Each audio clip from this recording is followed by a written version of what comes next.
everybody, and welcome to my YouTube channel. The name of this YouTube channel is 12 Reasons, and today's 12 reasons are actually 12 lessons that I learned while doing my master's program. I've had 2 attempts at a master's program. The first attempt, I failed at it, and I got an opportunity to do it again, and this time I got a distinction. And I thought that I would share with you 12 lessons that I learned that allowed me to move from D to a distinction. So I hope you will learn something that can help you in your next level of study.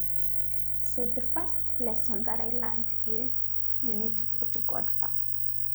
Now, sometimes us as human beings, we tend to over-rely on ourselves or to be overconfident in the abilities that we have.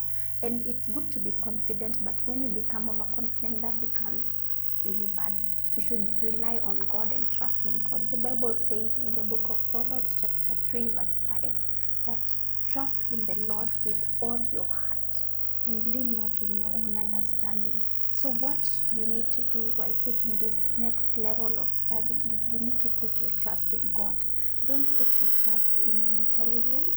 Don't put your trust in the institution or the good lecturers that you might have, but just put your trust in God and ask Him to give you the wisdom, to give you the grace, to give you the everything that you need to do this, because He's given you this opportunity. So just in gratitude, look to God first for everything, because He is the giver of every good thing and He has a good plan and purpose for your life. So I would advise you that you should take time as you start this course of study and just ask God to go before you, to lead you, to give you wisdom, to teach you how to do it so that you can do it well and to the glory of His name. Now, the second lesson that I learned is that you need a few good men. Because of the level of study that you're doing and that it's possibly a higher level of study than you've done before, you're going to need a support system. You need people who will be in your corner, who will be of encouragement to you, who you can talk to, who will keep you going, who believe in you and will give you the support that you need. So you're going to need a few good men so that you can make it through, because no man is an island and we are all built for relationships. So having these people on your side who can be of support to you is going to be of great help to you.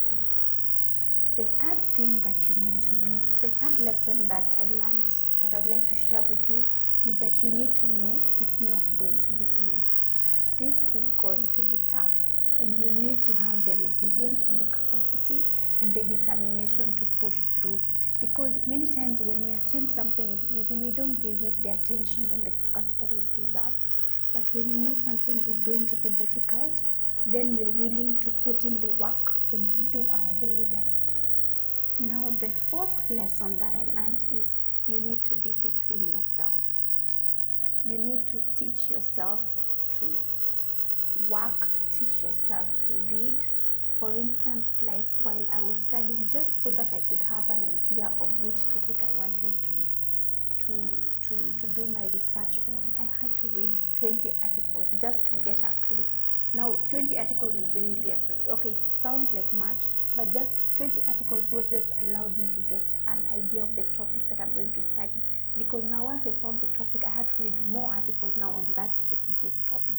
So you need to discipline yourself. I would advise you, if you have a library, make the library your friend. Teach yourself to sit down for hours as you study. Teach yourself to just read large quantities of material that are relevant to you. Just discipline yourself, whichever way discipline looks to you. If you're one of the people who likes to do a schedule that on Monday or Friday, this is what I'm going to do, just discipline yourself in how discipline looks to you. If you're not someone who does schedules, but you know how you work best, but you're going to need discipline so that you can make it. The fifth lesson that I learned is you need to have a study partner. Now, it's not all the time that you will have 100% motivation to study, and it's not all the time that your study partner will have 100% motivation to study. But if you're two of you or at least three of you and you keep pushing each other, inspiring each other, reminding each other what you've not done, encouraging each other, if one is demotivated, you convince them to come and study with you, and that just having that teamwork and team spirit will make it so easy for you to study and to be committed in your studies, and it will make it more interesting, because maybe some things you missed out in class, or maybe you are not available, or you are unwell, some days you missed out. But when you have a study partner, they'll keep some handouts for you, they'll be looking out for you, so you'll have a support system within your colleagues in your own class. Now, the sixth lesson that I would like to share with you is ask for help.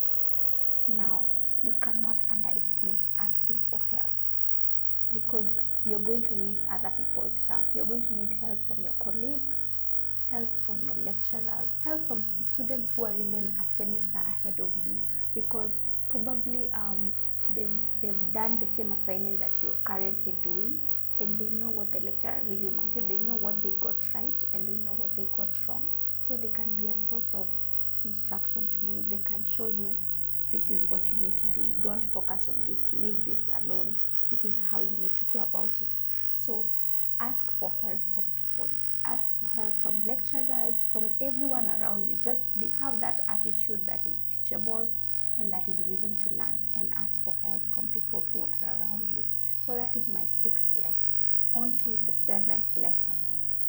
The seventh lesson is you need to be obedient. Now, I know this sounds interesting, but you're going to need to be obedient. Just look at it this way. You're going to do a new level of study. You're paying your lecturers to teach you. So they have done this probably for years. They have taught students before. So when they ask you to do something, when they tell you read this article on this day or do this assignment by this certain date, you might not know why they would insist on certain things.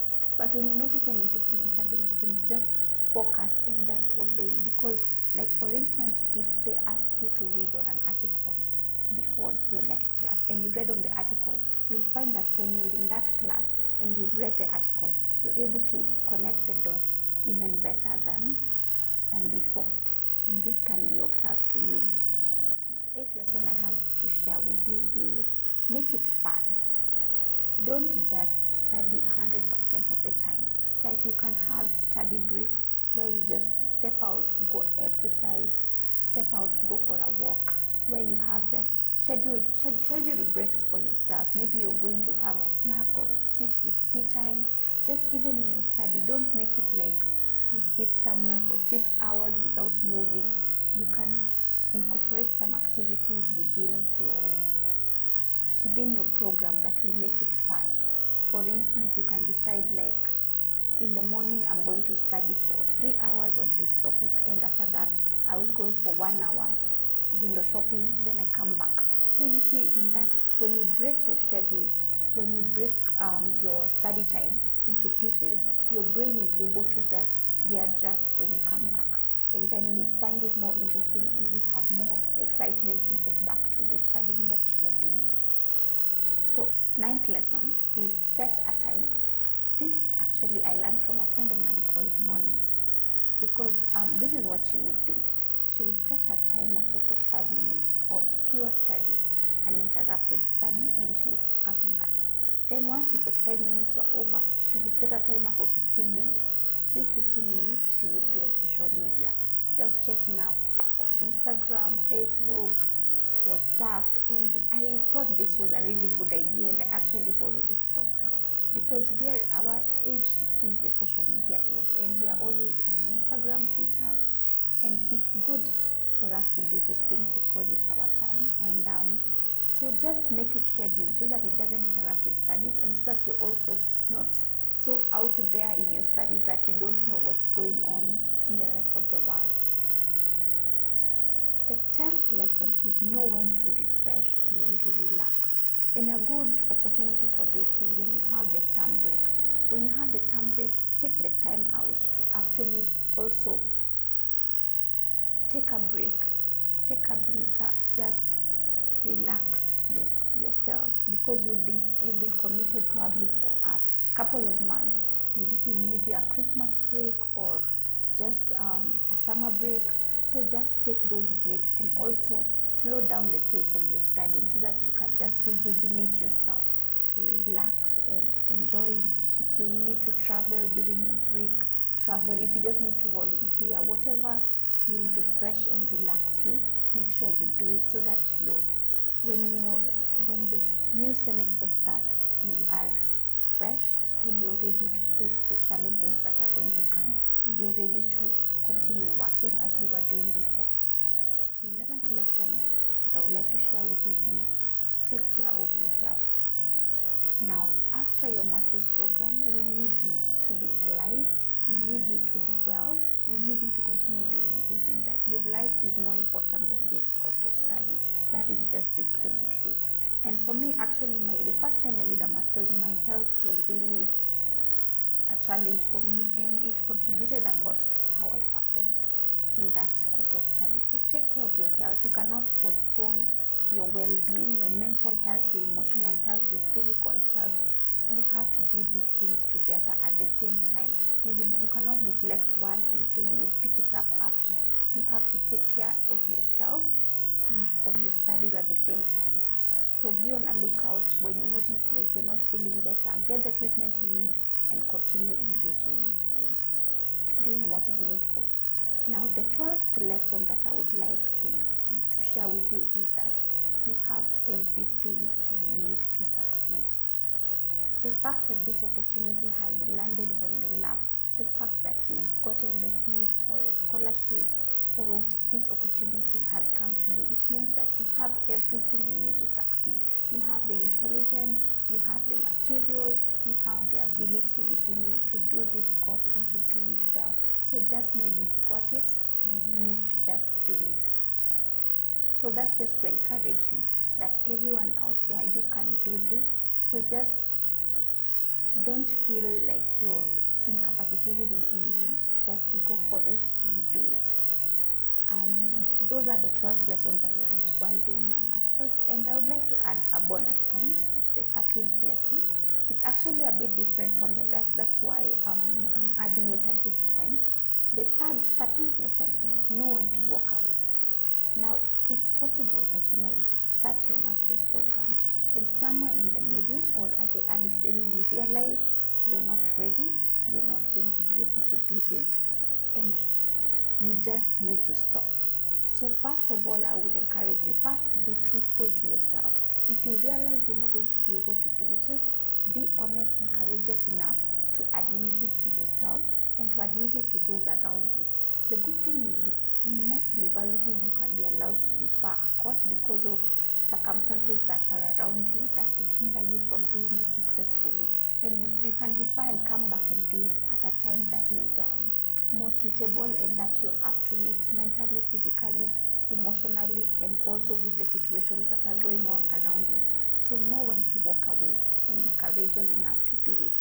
And if you're sponsoring someone for study and they just are honest enough to tell you that they're not able to do this course of study at this time, please just listen to them and give them the opportunity to defer so that at least your money won't also be wasted, and that they'll be able to do a much better job when they get a chance to do it.